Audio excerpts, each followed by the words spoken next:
You know another trick that people use to steal from black people? What? This concept called eminent domain. Never heard of it. Eminent Well, domain. it sounds familiar. That's when the government said, hey, this land that somebody owns, you have to give it up because it can benefit the whole community as a whole. Yeah. So we're going to pay you a little bit money and you got to get the hell out of here. Right. No matter what, you just got to get out. No matter what. So a lot of coastal areas that people don't know. Black people used to live on the coast. Can't you believe that, Brandon? Yeah. You know why we lived on the coast? We used to fish and hunt. I mean, you can do a lot of different things on the coast. No, that ain't why we live on the coast. Why? Because back in the day, coastal areas was full of disease, snakes, and death. So we used to, we ain't had no choice. That's what you trying to say? So white folks didn't want to live there because you don't want to get what's that mosquito thing they got in Africa? I just knew what it was. God, what is it? I can almost say no. It's not that. It's what is it called? Oh my goodness. Well, guess I can't think what it was. Back in the day, that shit was over here. Oh yeah, it was. And ain't nothing to play with. Yeah, that was over here, and all these diseases was over here because I assume medicine haven't catch up to how to fight these common diseases and stuff. Yeah. So a lot of black people used to live in coastal areas because they was undesirable. Back then, people didn't like a damn beach. They didn't know what you go on the beach for with snakes and alligators. Right. But in the early 1900s, people started liking the beach. And a lot of black folks started losing beach area. Like Hilton Head. Hilton Head was all black 100 years ago. It was all black. What it was now. And Charleston too. Yeah, it's white now. Charleston too. Same thing. But they be pushing us out of them homes. We're trying to, take over. Eminent domain would take that. The highway systems. If you looked at, I think it's Eisenhower or something. If you look at how the housing systems was constructed, they look at a map. They say, where are all the black neighborhoods at? Where are the successful black neighborhoods at? They pulled them out. They said, let's put a highway right there, right in the bow, bow. Right, and people think I'm joking, but this is on the books. Yeah. And they put that highway between it, had a productive community, broke up their community. And now what we got? That's simple. If they didn't put the government put the highways in there, but the locals would just shoot the damn place up and burn it down. So one of those two, was going to happen. We're going to take over, right? Yeah. That's just what kind of spirit they got. They got a takeover spirit in the wrong way. And it don't have to be that way. Nah, I don't know it's a takeover spirit. They scared. So you don't think they take... Okay, and then they scared to the point where they feel like they have to take over and push us this way or push us that way. They've been pushing Native Americans out to the point where they all the way out and doing Montana. I don't want to speak on Native Americans on this channel because they hold slaves too, and they got their money and they still getting it. Washington Commanders. Who the fuck is Washington Commanders, man? Bring back the Redskins. You see wait.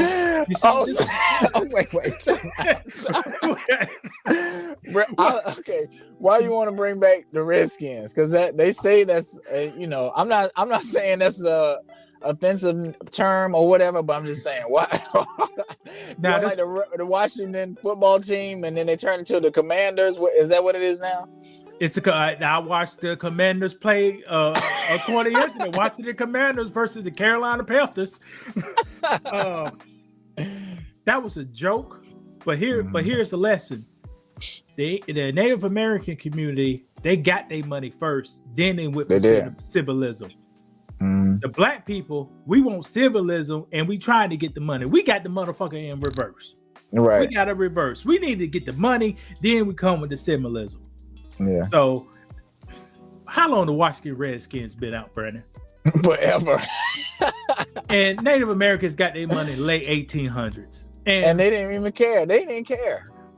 And look what they done to them. They had the government said, "Hey, the Seminoles in Florida, you got to give them this kind of money right here because they Indians too.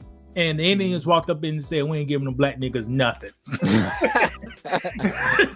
We ain't giving, even though those Seminoles, them black Seminoles, Native Americans, fought the Spaniards, fought the United States government. They were some of the baddest warriors. Yeah. It was, so. But when they came to the table in Washington in the late 1800s, you got to give them some money to go out here. We ain't giving nothing. Right. And y'all been talking, y'all got Indian in your blood. You got Indian in your blood because they used to rape you. Because they were slave owners too. The five civilized, look at it, 5 civilized tribes. They call them civilized because they got on the program with slavery. With slavery. And the capitalism stuff. You know, they used to pay Indians $5 to bring a Negro back. And I got Indian in my blood. Yeah. Right. And they sold you out. And you look at the Indians now, they get whiter and whiter by the generation. Next thing you know, they be looking like Garth Brooks. You know, so you tell me that. So bring back the Redskins. What about the Braves? Oh, you know they still do that. That's okay. They talk about trying to change some of that stuff, but now you see, you got that. You watch Street Fighter. The sumo wrestler did the big chop too. So what you saying? Yeah. Somebody, we can't do the chop. We can't do the chop. They done copyrighted the chop. But that's how it is. I just don't think they care that much because, like I said, they got their money. They doing their own thing. You know, it's we the ones suffering. We die in the streets. We don't have no money. We won't have nothing to show. And I tell you this is what now they'll try to do a pity patty for the Native Americans. They say, if you come on the reserves, you got alcohol problems, we got poor education, poor health. Well, what you doing with all the casino money? What you doing with the casino money? Because you got people up there spending their whole life savings at your casinos, and you don't have to go by no American law. You make a killing nigga up there, and nothing happen. I don't know. I don't know you can. But what you doing with the casino? And you still getting paid. Y'all still getting paid every year from the government. Tax. I'm paying for Native Americans to stay up in there. Yeah. And you got a business that don't do nothing but bring in money. It's just people go in there and just put money in machines all day. And they, for every $100 they put in, you got to give out a quarter. You know, and that's the game. So that's the game, or something like that. Maybe every 100 you give out $1. Right.